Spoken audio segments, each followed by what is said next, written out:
Bismillahirrahmanirrahim. Assalamualaikum warahmatullahi wabarakatuh.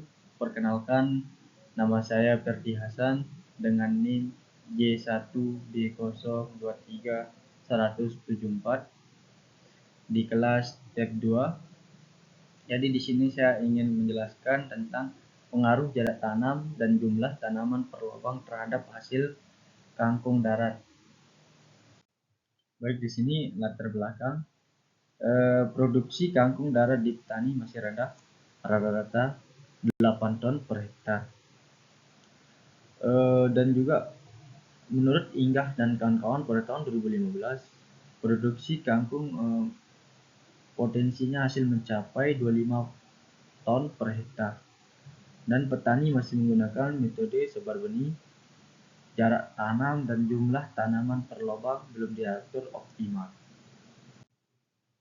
Tujuan penelitian pertama adalah mengetahui pengaruh jarak tanam terhadap pertumbuhan dan hasil kangkung, sehingga nanti ketika pertumbuhan kangkung tidak mengganggu kangkung yang lain, sehingga tumbuhnya stabil dan normal. Kedua, mengetahui pengaruh jumlah tanaman per lubang terhadap hasil. Terus mengetahui interaksi antara kedua faktor terhadap parameter hasil. Jadi dampak penelitian dari kangkung darat tersebut adalah pertama, jarak tanam mempengaruhi berat segar akar dan indeks panen. Jadi pengaturan dari jarak tanam dari kangkung darat tersebut dapat memberikan hasil yang maksimal seperti berat dan juga indeks panen, segar akar, dan juga pertumbuhan yang stabil. Jumlah tanaman per lubang mempengaruhi berat tanaman dan akar. Jadi untuk menanam kangkung tersebut harus memiliki lubang yang tepat sehingga mempengaruhi berat tanaman tersebut.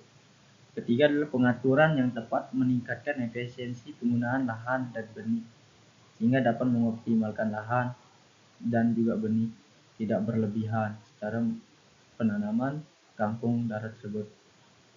Dan keempat, tidak terdapat interaksi signifikan antara kedua perlakuan terhadap semua parameter.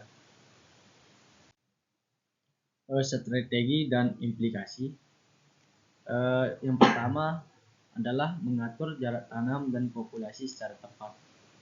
Karena ketika kita mengatur jarak tanam pada tanaman kangkung darat tersebut, nanti tumbuh kangkung darat tersebut secara optimal dan stabil dan juga sehat dan populasi secara tepat. Populasi secara tepat tersebut adalah tumbuhnya itu bersamaan, normal, tidak terganggu, dan juga pas begitu. Dan kedua adalah mengurangi persaingan antar tanaman untuk air dan cahaya.